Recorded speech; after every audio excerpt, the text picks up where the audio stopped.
Cerita dimulai dengan memperlihatkan seorang pria bernama John yang saat itu sedang melakukan video call dengan putrinya yang bernama Sadie. John tinggal terpisah dengan putrinya itu karena dia sudah bercerai dengan istrinya. Sadie lebih memilih hidup bersama ibunya di kota daripada hidup bersama John di pedesaan. Hal itu yang menyebabkan John jarang berkomunikasi dengan Sadie dan mereka pun jarang bertemu. Ternyata, alasan istrinya menceraikan John adalah karena dia mengetahui aktivitas suaminya sebagai anggota dari sekte pemuja setan. Di sela-sela perbincangan mereka berdua, Sadie tiba-tiba mendengar suara rantai anjing di dekat ayahnya. Hal tersebut seketika membuat John terlihat ketakutan.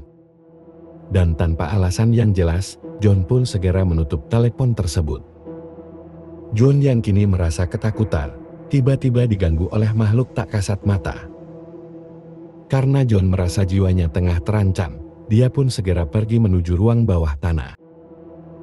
Namun tanpa diduga, John malah memutuskan untuk mengakhiri hidupnya dengan cara gantung diri. Setelah kematian John, rumah yang berada di pedesaan kini kosong tak berpenghuni. Karena hal itu, Sadie dan ibunya berencana untuk menjual rumah peninggalan ayahnya tersebut. Namun sebelum mereka akan menjualnya, Sadie memiliki ide untuk mengecek rumah itu terlebih dulu. Karena siapa tahu di rumah tersebut masih tersimpan barang atau dokumen penting yang mungkin nanti dia dan ibunya butuhkan. Ketika Sadie mulai memasuki rumah, tiba-tiba dia dibuat terkejut dengan kedatangan seorang pria yang bernama Denny. Denny merupakan rekan kerja ayahnya dulu ketika bekerja di sebuah kantor majalah. Mengetahui jika Sadie adalah anak dari Joan, Denny pun menawarkan pekerjaan kepada Sadie untuk menjadi seorang fotografer di kantornya. Dan setelah berbincang, Denny pun pamit untuk pulang. Malam harinya, ketika berada di ruang bawah tanah, Sadie menemukan monitor dari semua CCTV yang ada di rumah itu. Yang mana pada saat itu, Sadie melihat salah satu pintu yang terbuka dan tertutup dengan sendirinya. Sadie yang dibuat penasaran pun akhirnya menghampiri ruangan tersebut. Ketika dia mengeceknya, ternyata di ruangan itu tidak ada siapapun. Keesokan paginya, Sadie pun segera pergi menuju kantor majalah untuk melamar pekerjaan yang sudah ditawarkan oleh Denny. Sesampainya di sana, atasan mereka yang bernama Tony sangat senang melihat Sadie yang merupakan anak dari John. Tony sedikit menjelaskan jika dahulu kantornya mengalami peningkatan begitu pesat ketika John masih bekerja di perusahaan tersebut. Dan tak lama setelah melakukan kesepakatan, akhirnya Sadie pun diterima bekerja. Kemudian, Tony meminta Sadie dan juga Denny untuk pergi menemui narasumber yang akan dijadikan berita terbaru mereka. Dan ketika sampai di sana, mereka pun langsung mewawancarai seorang pria yang bernama Craig. Saat itu, Craig menceritakan tentang jimat mata iblis yang dahulu dimiliki oleh seorang wanita yang diyakini sebagai penyihir. Craig juga menceritakan bahwa dahulu ayah Sadie dan juga dirinya adalah teman akrab. Joan dan Craig sama-sama mengetahui latar belakang dari jimat mata iblis itu. Craig juga meyakini jika Joan bukanlah mati karena bunuh, melainkan dibunuh oleh seseorang. Mendengar Craig yang terus-terusan mengungkit kematian ayahnya, Sadie pun menjadi marah.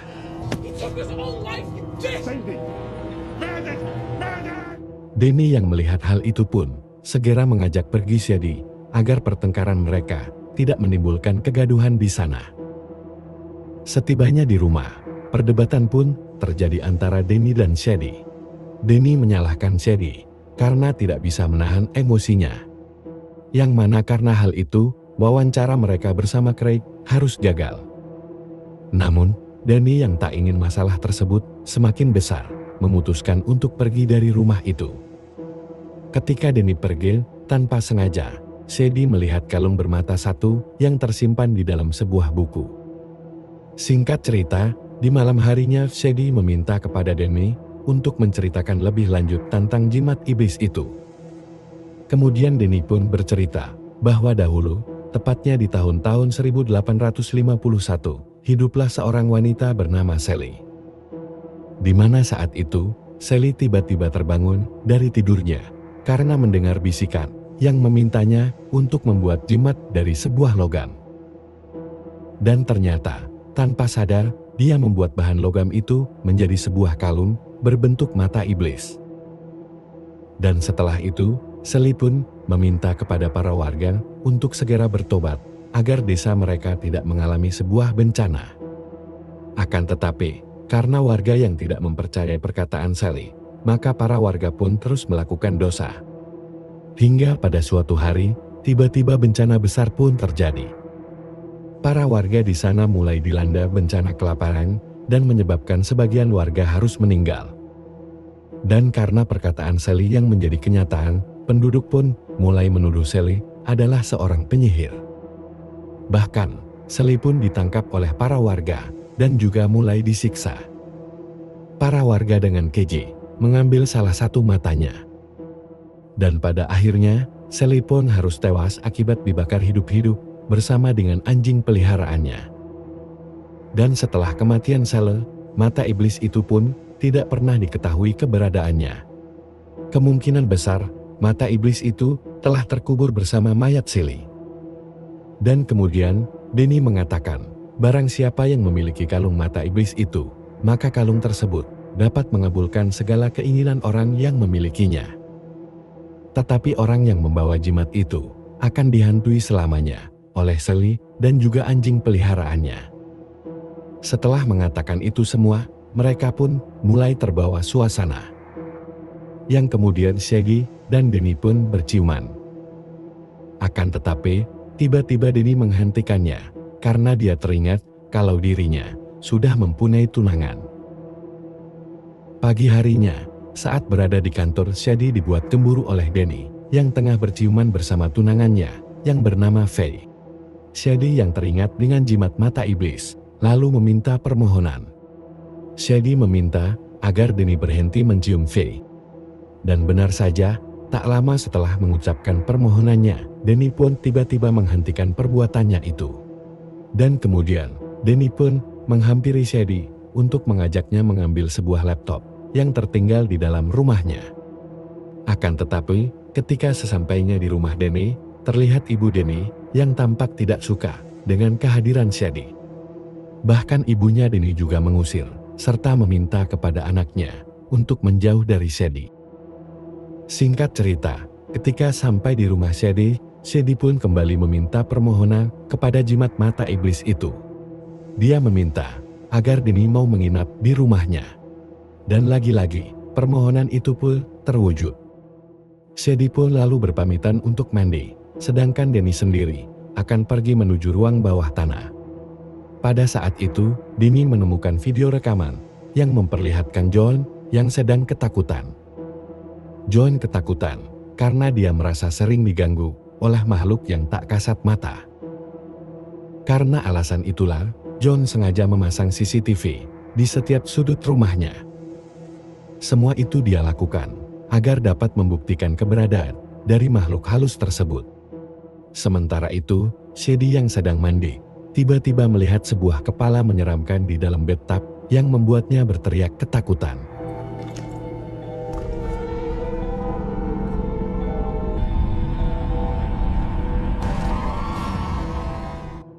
Setelah memastikan bahwa kondisi baik-baik saja, Shaggy dan Denny pun segera tidur bersama. Namun dalam tidurnya, Shaggy kembali bermimpi, di mana dia diganggu oleh hantu Sally.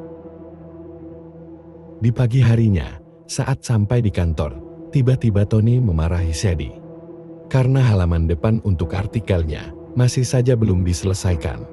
Akibat artikel yang tak kunjung usai itu, Tony tidak bisa menerbitkan berita baru untuk bulan ini. Selain itu, Tony juga mengancam Shaggy. Jika Shaggy tidak bisa menyelesaikan artikel itu, Tony akan memecat Shaggy dari perusahaannya tersebut. Shaggy yang tidak ingin dipecat dari pekerjaannya, bergegas menemui Denny dan mengajaknya untuk bertemu dengan Craig. Setelah bertemu dengan Craig pun mulai bercerita kepada Sadie bahwa sebelum John meninggal, dia adalah orang yang telah memberikan jimat mata iblis tersebut kepada John. Alasan Craig memberikan jimat itu karena John saat itu sedang disibukkan dengan sebuah berita tentang jimat mata iblis.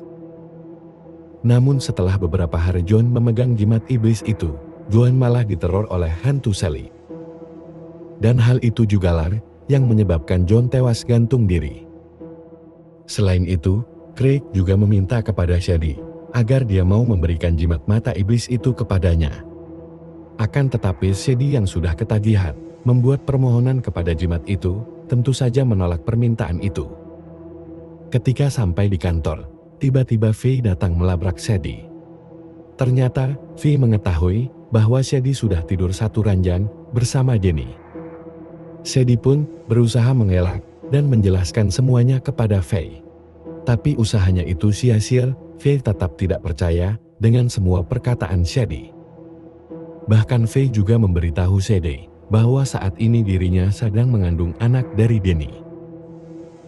Sadie yang sedih karena mendengar hal itu, lagi dan lagi melakukan permohonan kepada jimat mata iblis. Dia meminta jimat itu untuk membunuh Faye. Dan kemudian, seketika hantu Sally bersama anjingnya mulai menghantui Faye.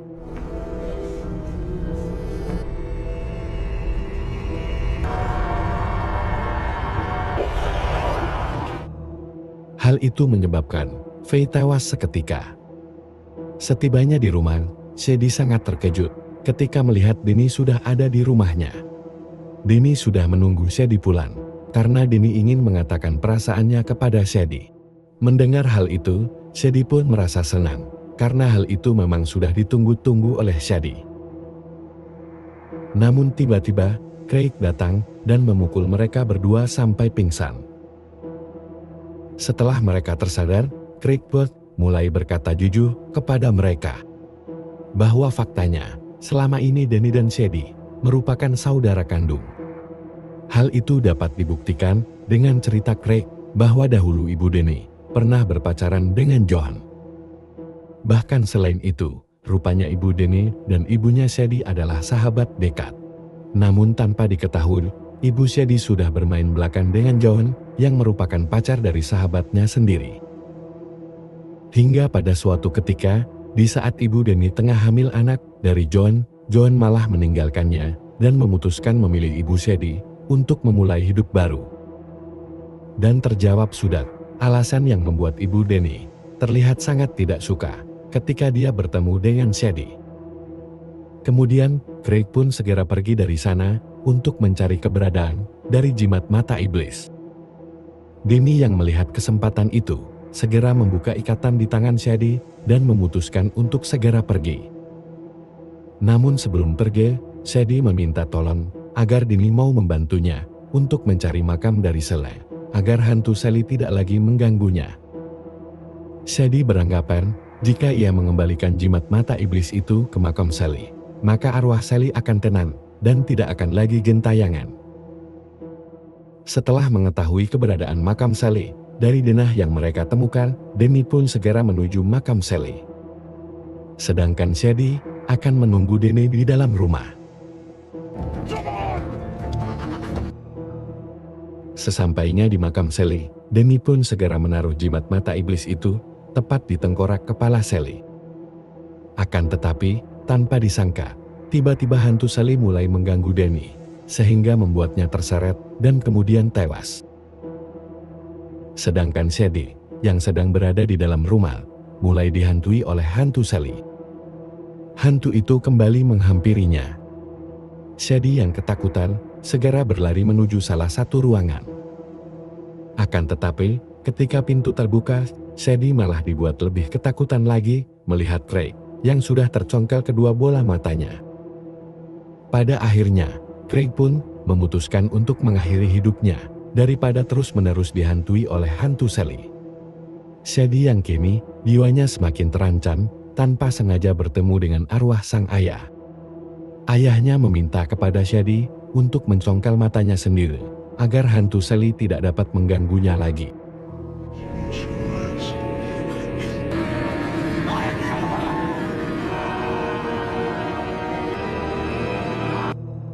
Setelah kejadian itu, kini Shady pun mengalami kerusakan mata yang sangat parah. Hal tersebut membuatnya mengalami kebutaan total. Tak lama kemudian, datanglah Tony yang bermaksud meminta Shady agar dia mau menjadi narasumber untuk artikel berita yang akan Tony terbitkan. Selain itu, Tony juga menawarkan kepada Shady, jika Shady bersedia untuk menjadi narasumbernya, maka Tony akan membiayai donor mata untuk Shady. Namun tak disangka, hal itu justru ditolak oleh Shady dengan alasan kalau dia tidak membutuhkan apa yang Tony tawarkan. Bahkan Shady juga mengatakan jika dirinya merasa senang dengan kebutaan matanya tersebut.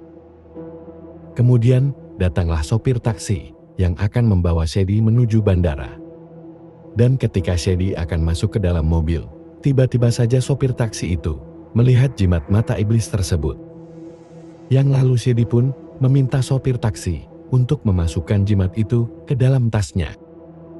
Lalu film ini pun selesai.